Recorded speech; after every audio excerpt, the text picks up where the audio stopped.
ವೀಕ್ಷಕರೇ, ನಮ್ಮ ಸತ್ಯಂ ವಾಹಿನಿಯ ಪ್ರತಿದಿನದ ಅಪ್ಡೇಟ್ ಮಾಹಿತಿಯನ್ನ ತಿಳಿದುಕೊಳ್ಳಲು ಸತ್ಯಂ ಟಿವಿ ಕನ್ನಡ ಯೂಟ್ಯೂಬ್ ಚಾನೆಲ್ಗೆ ಸಬ್ಸ್ಕ್ರೈಬ್ ಆಗಿ ಹಾಗೂ ಬೆಲ್ ಐಕಾನ್ ಅನ್ನು ಕ್ಲಿಕ್ ಮಾಡಿ.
ಹುಕ್ಕೇರಿ ತಾಲೂಕಿನ ಕ್ಷೇತ್ರ ಬಡಕುಂದ್ರಿ ಹೊಳೆಮಾದೇವಿ ದೇವಸ್ಥಾನದಲ್ಲಿ ಹಿರಣ್ಯಕೇಶಿ ನದಿ ನೀರು ಮಹಾಪೂರ ಬಹಳ ತುಂಬಿ ಬರೋದರಿಂದ ದೇವಸ್ಥಾನದಲ್ಲಿ ನುಗ್ಗುತ್ತಾ ಇದೆ. ಆದ ಕಾರಣ ಮುಂಜಾಗ್ರತಾ ಕ್ರಮವಾಗಿ ಎಲ್ಲ ಮೇಲಾಧಿಕಾರಿಗಳು, ಸನ್ಮಾನ್ಯ ಶ್ರೀ ಉಮೇಶಣ್ಣ ಕತ್ತಿ ಸಾಹುಕಾರರು ಮತ್ತು ತಹಶೀಲ್ದಾರ್ ಸಾಹೇಬರು, PDO ಸಾಹೇಬರು, ಗ್ರಾಮ ಲೆಕ್ಕಾಧಿಕಾರಿಗಳು ಎಲ್ಲರೂ ಬಂದು ನಮಗೆ ಭೇಟಿ ಕೊಟ್ಟ ಮುಂಜಾಗ್ರತಾ ಕ್ರಮವಾಗಿ ಸ್ಥಳಾಂತರಿಸ್ರಿ, ಇಲ್ಲಿಂದ ನೀವೆಲ್ಲರೂ ಬೇರೆ ಕಡೆಗೆ ಹೋಗ್ರಿ ಅಂತ ನಮಗೆ ತಿಳಿಸಿ ಹೇಳಿದರು. ಅದೇ ಪ್ರಕಾರ ಎಲ್ಲ ನಾವು ಇಲ್ಲಿ ದೇವಸ್ಥಾನದ ವಸತಿ ಪ್ರದೇಶದಲ್ಲಿದ್ದಂಥ ಎಲ್ಲ ಜನರು ನಾವು ಬೇರೆ ಬೇರೆ ಕಡೆಗೆ ಎಲ್ಲರೂ ಸ್ಥಳಾಂತರಿಸಿಕೊಂಡಿದ್ದೇವೆ. ಆ ದೇವಸ್ಥಾನದಲ್ಲಿದ್ದಂಥ ದೇವರ ಸಾಮಾನುಗಳನ್ನು ಸಹ ನಾವೆಲ್ಲ ಇಲ್ಲಿಂದ ತೆಗೆದು ಅಲ್ಲಿ ಬಡಕುಂದ್ರಿ ಗ್ರಾಮದಲ್ಲಿ ಶಿಫ್ಟ್ ಮಾಡಿದ್ದೇವೆ. ಅದೇ ರೀತಿ ಸುತ್ತಮುತ್ತಲ ಈಗ 5-10 ವರ್ಷದೊಳಗೆ ಇಂಥ ಮಳೆ ಆಗಿರಕ್ಕಿಲ್ಲ.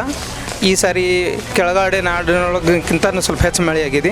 ಅದಕ್ಕಿಂತ ಹೆಚ್ಚಾಗಿ ಮಹಾರಾಷ್ಟ್ರದೊಳಗೆ ಹೆಚ್ಚು ಮಳೆ ಆಗೋದ್ರಿಂದ ನಮ್ಮ ಭಾಗದೊಳಗೆ ಹರಿಯುವಂಥ ನದಿಗಳು ಕೃಷ್ಣಾ ನದಿ ಇರ್ಬೋದು, ದೂದ್ಗಂಗಾ, ಪಂಚಗಂಗಾ, ವೇದಗಂಗಾ ಹಾಗೂ ನಮ್ಮ ಹಿರಣ್ಯಕೇಶಿ ನದಿ, ಘಟಪ್ರಭಾ, ಮಲಪ್ರಭಾ ಇವೆಲ್ಲಗಳು ತುಂಬಿ ಹರಿಯುತ್ತಾ ಇದ್ದಾವೆ. ಹಿಂದೆ ಕೊಯ್ನಾ ಡ್ಯಾಮ್ದಿಂದ ಹೆಚ್ಚು ನೀರು ಬಿಟ್ಟಾಗ ಅನಾಹುತಗಳು ಭಾಳಾಗಿದ್ದು, ಆ ಥರ ಈ ವರ್ಷ ಅನಾಹುತಗಳು ನಡೆದಿಲ್ಲ.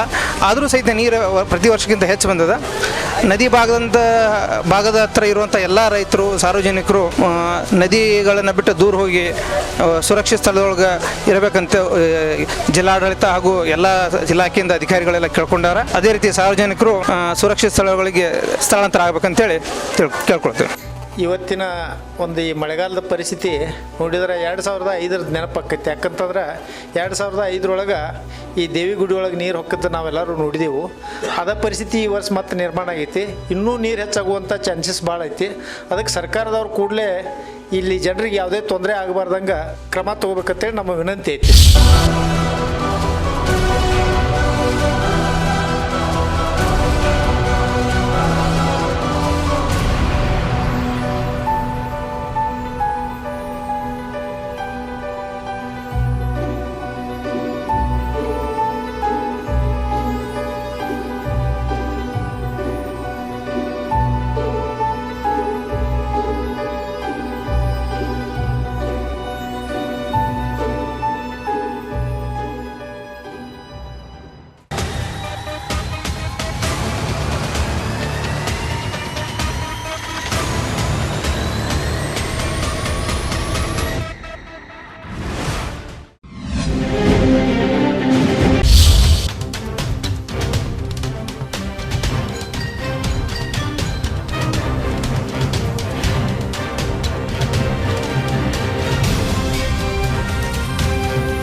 Thank you.